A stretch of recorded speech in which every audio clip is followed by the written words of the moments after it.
All enjoy it? Oh yes. All get blessed? Something pass. Before they get blessed, something wrong. You see, I understand. It don't make no sense. You build a house and furnish it and put your bed outside and sleep in the rain. You buy an umbrella and you bore a hole in it. Is that strainer you have? Brethren, tonight, my leader and my shepherd say something. He said I wasn't there when they spoke about names, titles. But God moves in a mysterious way. I appointed a monarch last month for the Easter, the 17th. He came to see his wife go down. He came from New York to see his wife go down. And I had to appoint him. And on the second day, he called me, he said, come pointer. He said, what is your name? I said, my name? He said, I want your right name. I said, they called me Reverend Patrick. He said, they call it that. He said, that was the diocese called it. He said, the Spirit said to call you. And this is your name. And this is your title. Leader Patrick. And if they don't call you Leader Patrick, let them call you Pastor Patrick. Or Pointer Patrick. But leave the Reverend alone. When he came off and he started telling the church, a man said, where is it? He said, if all want to call him Bishop, God didn't give him that. Amen. If all want to call him Reverend, God didn't give him that. I just go by Reverend because I understand Reverend, so I start to reverence God. I start to put myself in the place to reverence God. Because we just call Reverend, but we don't reverence God, you know. Reverend, when they call you a Reverend, you have to be forever before God, praising God and glorifying God and calling God's name. When you take up the bishopcy, you have to be able to do accounts to the church and how to keep the church running. Oh, Jesus. You see my leader here, they call him bishop. He can't nothing that's passing. Sometimes he say, Patrick, I'm tired. Because the amount of work it does put on you. Let me tell you something. God said, sometimes the title that we take up, or the diocese give us that, and tell only what the Spirit of God told you. Truth. Not what man says. So what you hear me preaching, people get vexed with me. Truth. When they ordain you as a bishop and they go to put garment on you, that does not belong to a bishop. A bishop don't have garment. They give you the garment of an high priest. Go back in the Bible. And when they put the garment of a high priest, they put in a weight on you that you can't carry. Paul said, covet the highest gift in the Spirit, which is an apostle. It is written in the Bible. If you are not called an apostle, if you are not called a prophet, if you're not called a high priest, any other name that you are called by is man-made. Paul ordained the first bishop because as Paul was going from church to church, ministering, had nobody to take care of the affairs of the church. So Paul started to teach Titus and Timothy. And he said, listen to me. I'm going to ordain one a bishop, and I'm going to ordain one a deacon. Now the deacon is the chairman, the vice chairman of the bishop. The bishop is the chairman of the church. He said, now when I go, and Silas go, and then Barnabas go, you alone going to be left here, and you and the deacon going to be left here. No, you're not allowed to go up on the altar, but you are allowed to run the church and to preach. So you have to sit down and learn the word. So they tell you the bishop must be apt to preach or to teach. He said, but here what's going on? It's going to have men ordained by God going to come, learned men of the word, going to come and try to change this world. Why must Paul tell the bishop that? If he was called a bishop in the Spirit, Paul didn't have to tell him that. He said, listen to me. They're going to come and they're going to try to divert the word and change you. He said, well then, when them come, I want you to rebuke them harshly according to my teachings to you. So you see, we have people just going up and be a bishop, but here going on. If you was the head of the church and you didn't send them up, and they become a bishop because they want to be higher than you. Come on. Because they put bishop as higher than the pastor or the leader of the church. You know. Man do that, eh? Man. So you see how we add now, we taking away. So sometimes when I go out with my bishop and I say, Bishop, he just stand up and say, I shepherd will kill you. Oh, yes. You understand? But I know why I just call him bishop. Right? But a bishop office is a desire. And in order when you have that desire, Paul said, let us be fair in our preaching and in our teaching. Paul said, he said unto Titus and he said, look, listen to me, I want you to go and look for me from among you. Now the reason why Paul did this is because they were asking, the membership was asking for Paul to go to the marketplace and get people who are good in business to come and run the affairs of the church so that they will be able to make money and know that when Paul and them going about to preach, they will have. Paul wasn't concerned about that.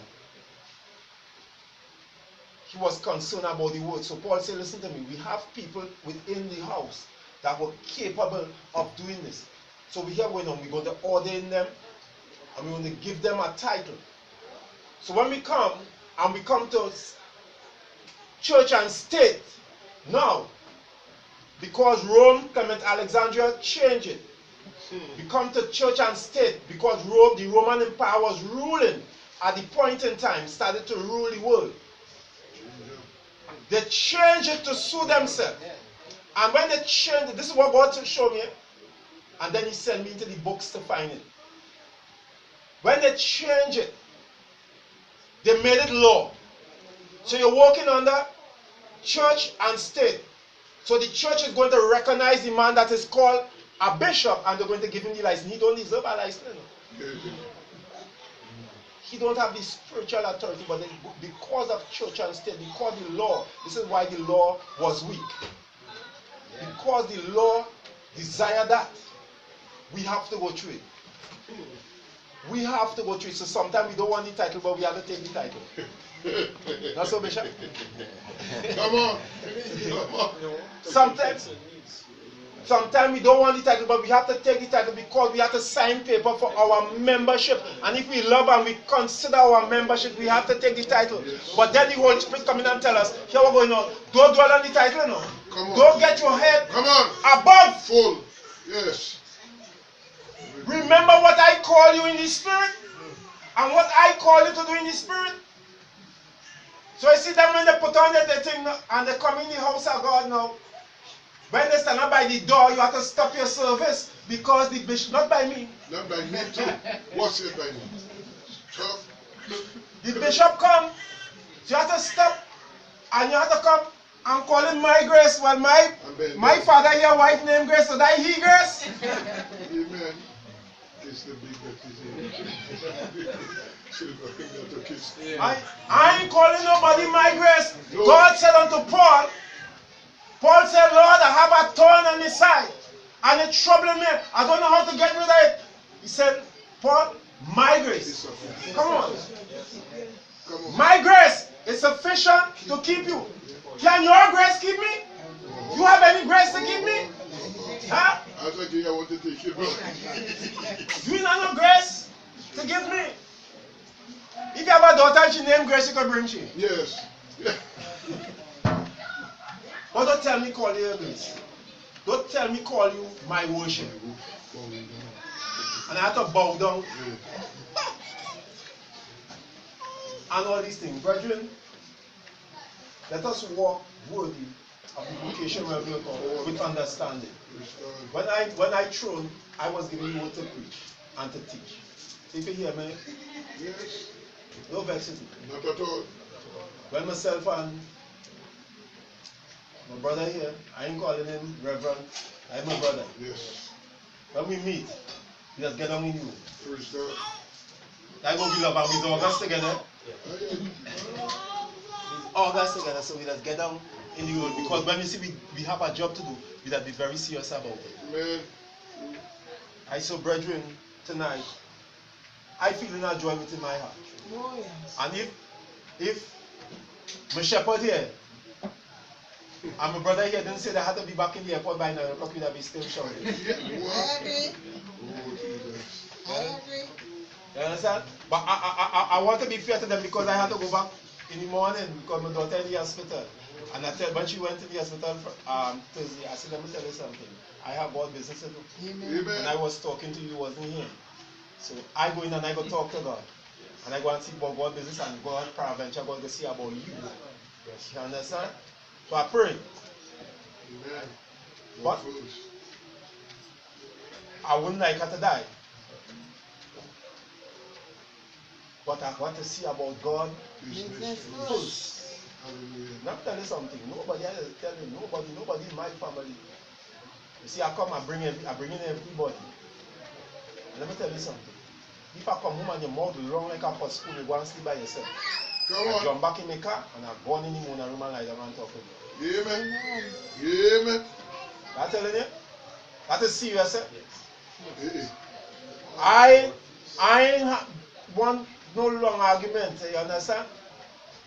I went about God's business, and if you're vexed, now I close. So and if I tell myself, you're going to follow me, I leave the car, put the key in my pocket, and I start to walk. And I talk with God until I reach where I'm going. And I lie down, I spread myself before the altar God, and I talk with Him.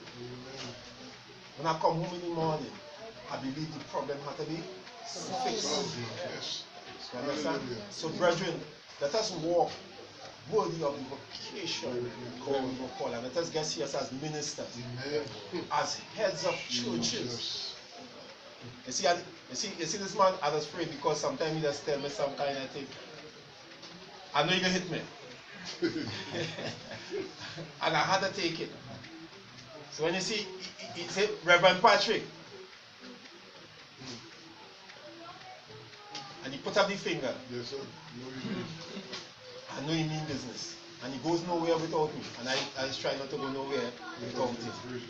No other name but him? So let us, before I close, Reverend Sam, Leader Sam, he died. Who know him from Mova?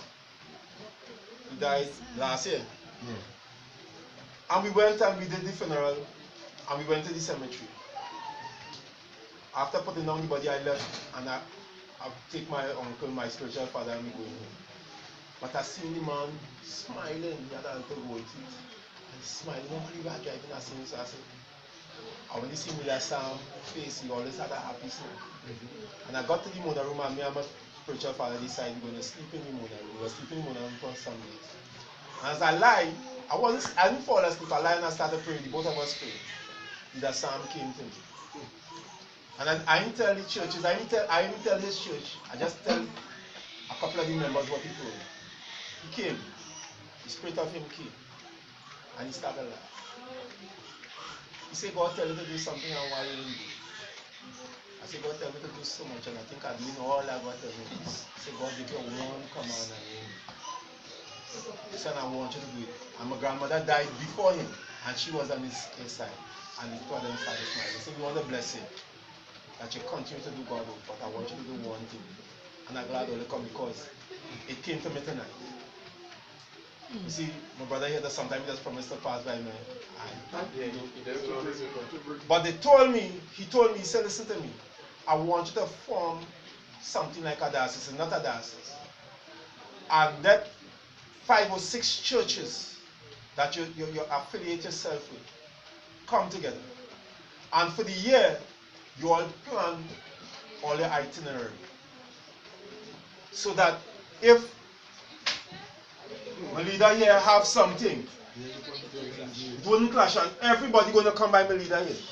When you have, so we coming together and we forming a body, a song body, a prayer body, that we can meet if it's once a month or twice a month and get into prayer. For this organization that is going to move the word of God forward in a different way. And he come tonight to tell all them. To form, he said, get these churches that you are affiliating yourselves with. He said, because God told you to do that. And he started in Tobago, I have some members here, we used to do it. Right? And we say about Wednesday night service and go to your house, but he said no, get it into the churches and you form your thing. So if Bishop does have Thanksgiving in August and when our Thanksgiving anniversary does fall on the same day. So he said, listen to me. One shift one. The man now go down in the hole. The body of the man now go down in the hole and the man in the Mona room, God sent him with a message. Yeah. He said, I'm planning your all itinerary for the year. So if you have yours this week, you know you're going by Clark next week. And we're going so every time somebody church is going to close for a Sunday. Right. And we're going to be in that post in somebody's church. Carrying on a service and building back the walls of Jerusalem. So brethren, take this through. So we have to work on it. Yes, Only get the message. Yes, sir. You have to remember. Let's unite. Yes. Let's unite the house full of faith. I know we are a bit tired, right? So we're going to close off. Now, for those of you who in this thing long time, I know most of you out there may not know me, but I operate as the Spirit directly. So in the offering up on the table, you will not see me lifting up anything to offer it up. Right? The table has already been blessed. As a matter of fact, the Spirit of God told me, when we keep in Thanksgiving and we're watching at that on the table, that is not what's supposed to be giving thanks. It's we the individuals. You understand?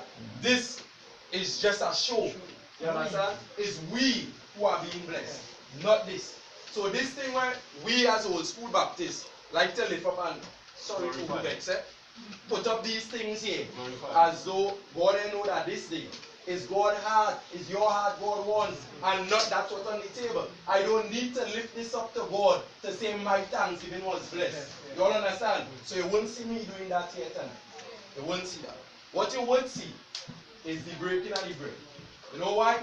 Because Jesus said, as often as we do this, we do show something until he returns. So you're going to see the breaking of the bread. And you're going to see this, what we just call wine, which is not wine, which is Welsh juice. But you're going to sanctify it, that this now will become the representation of the blood of Jesus Christ. You understand? Praise God. Now, I can't close without saying two words, says, even if it's on just on the foundation alone. So I had to say something. Watchman standing. Watchman standing on Zion. Hallelujah. Watchman standing on Zion.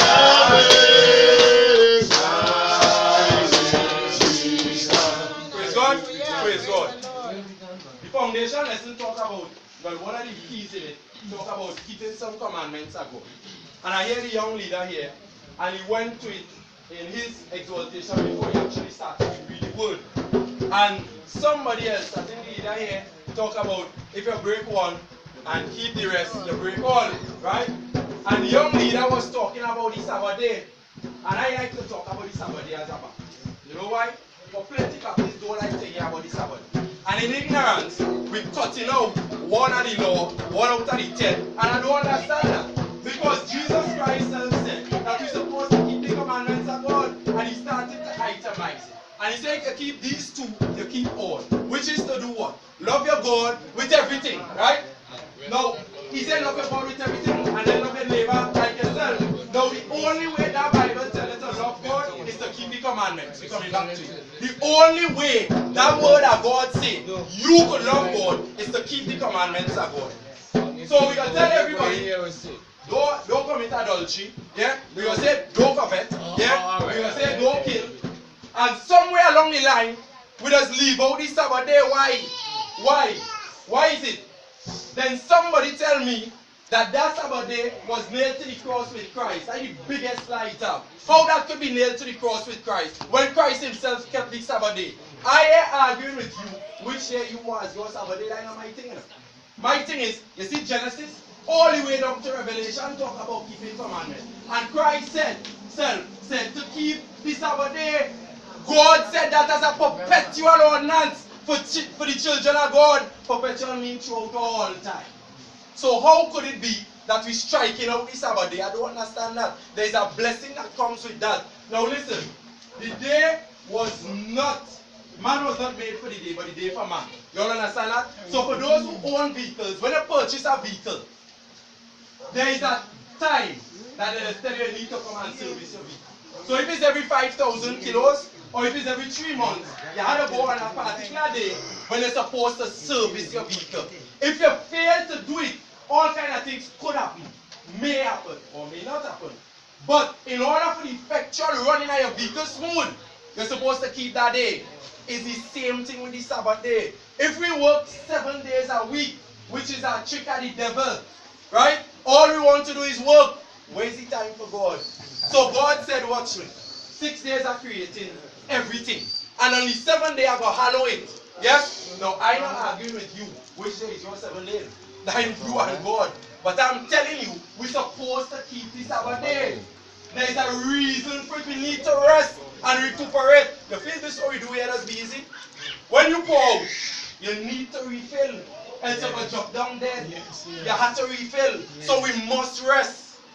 You all understand? Yes. So there is a day that God commissioned for us to rest. Let me rest now. Let me don't teach 9 and leave out that one. There is 10 commandments. And there is more than 10 commandments. There is plenty commandments. But there is a reason why God write on a table of stone and give Moses. And when it break, he write again. And when Jesus came, and this young rich man said, yeah, what can I do? Yes? What can I do to inherit eternal life? And Jesus said, well, you know the commandments. Don't commit adultery. Don't kill, do this, do that. And the young man said, but all of this I kept from my youth upward. All of these things I kept. Jesus said, one thing leave for you to do. You know what? Go and sell all that you have. Yeah? Give it to the poor. Take up your cross and come follow me. We just say we have faith and we just say we love God. But when it's time to drag that cross, you know we find it hard. And then when the testing of our faith comes, we drop it. We go to the bank and we make a covenant with God. Father God, use me as an instrument. We like to say that to them. We love to say that to them. Use me as an instrument of your will. Yes? We like to say that. Yes, man. Take me. Make me a vessel of honor. A vessel of good. And when time come now for the testing and the trial, we find it too hard. And we turn like Moses. Now, God bless Moses' spirit. Eh? We turn like Moses and turn to God and say, Father God, this people, this thing too hard for me. Yes? Yeah, I need help with this. And God in his infinite mercy and power, he said, all right, Moses, here I'll do. Pick out among you 70 men of good report. And I'm going to take your spirit and put it on that 70. I don't know that's in the Bible, right? Yes. Yes, it's in the Bible. And God took from the spirit of Moses and give the 70. And immediately the men started to prophesy. You all understand that? Yes.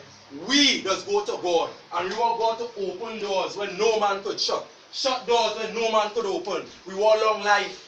We want prosperity. We want children to be blessed and highly favored. But when it's time now to walk the road that God told me to walk, we find it too hard. Yes?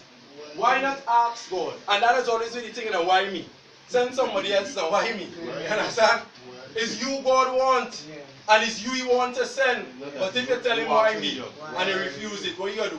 He ain't gonna push it down your throat. So he gonna take it from you and he gonna give it to another. So family in Christ. With all the acts, we ask it. And tonight, today, a serious blessing for us. So with all the blessing that we have been blessed. Yes? And every day is a gift of God. Every day. Once you wake up on a city day, it's a gift. Yes? With all of that what we're receiving, remember God now. In all things we remember God now. I want on that day, see all of this that we're doing, this nice house, the cars we're driving, all of this, when death meets us, means nothing. There's one thing we're going to carry to the next life, and it's the deeds today. That is the only thing you must carry. Because according to your works, you will get paid. Yes. It's according to your works. So the only thing you carry beside your soul is the deeds you do. Yes. Some people that say, oh, this, that, the other. I know. No. I'm not knocking here, brother. So don't get me wrong. People that say salvation is free. Salvation is free. The gift was freely given to us.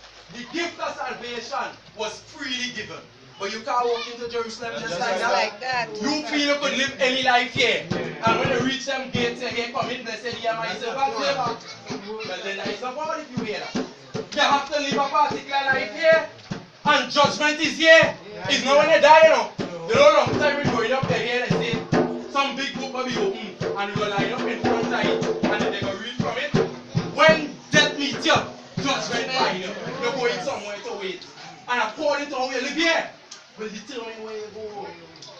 So Christian friends and family, as we close, open the window to your heart. Shall away the tradition of man and allow the Holy Spirit to lead us in truth. We shackled with traditions. Now there are things that are really good, but you prove it. Prove and hold on to that which is good. There are certain things that just keep us down, and we need to free ourselves from it in order to go to the next level. The bishop said, you see, we Baptists, we have something that the others don't have. And I think I talked that in church Sunday. We follow an order which is the highest order. It's the order to which Jesus Christ self-lineage went to, which is the order of Melchizedek. We have keys that can open and shut things that other denominations don't have. But we put it down because we like show. Amen. So I must come and flip 3-4 times for you. Yeah? And I must walk with the fire and dance it. And do all kind of stupidness for you to feel that I am the Spirit of God in me. Never. Never. If you want to know if a man walking with the Spirit of God, watch at the fruits of the man. Watch at the conversations the man keep. Watch how the man carry himself. How a man thinketh, so is he. His train of thought. To the pure, all things are pure. So if the first thing that comes to the man is a pure thought, that is a good man. But if the first thing comes to you, so Brother Tobago say, I'm coming by you this week, right? I come this week, and the time they tell yourself, see that Brother Tobago, yeah, like me, you understand? You only promising me. If that is your first thought, you had to check yourself. If no, Brother Tobago say, come and they tell yourself, something must be happening. I wonder what happened to Brother Tobago. So give him a call and see. To be pure, all things are pure. We need to start to display the fruits of the Spirit. We need to. People must look in us and see the God in us. They must see it. We don't say that we light shine. What light are you talking about? In the beginning was what? The Word. And the Word was with God. And the Word was God. That same Word became flesh and dwelt among us. He walked among you and you don't know Him. You all understand that? That same flesh is the light of the world, which is Jesus Christ. How you could tell me you hate me and you love God?